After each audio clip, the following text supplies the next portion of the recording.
Подвели итоги первого республиканского конкурса «Лучший молодой государственный гражданский служащий Якутии». Решающим стал этап защиты персональных конкурсных работ. Сюжет Кристины Якуповой.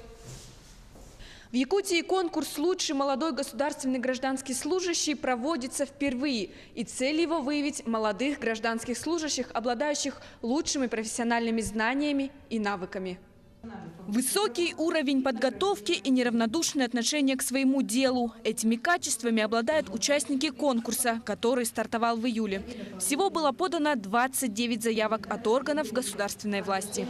Развитие вообще движения молодых профессионалов, и у нас в сфере образования всегда есть по любым направлениям, молодые педагоги, молодые другие категории работников. То же самое, мне кажется, должно быть и в сфере государственных гражданских служащих, потому что это довольно-таки публичная, скажем так, работа и освещение именно положительное в СМИ.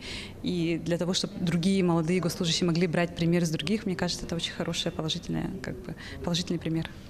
Все участники преодолели 2 конкурсных этапа. На первом конкурсанты соревновались в знании законодательства и на втором в написании эссе на тему «Будущее республики в моих руках». По итогам было выявлено 10 финалистов. Такие конкурсы проводятся для мотивации, чтобы эффективность государственных гражданских служащих была выше.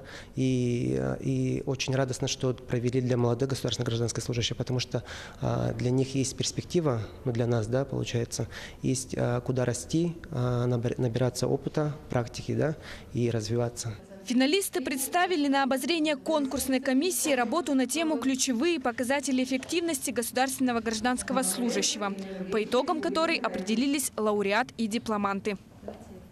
Кристина Якупова, Григорий Хлопков, Якутск.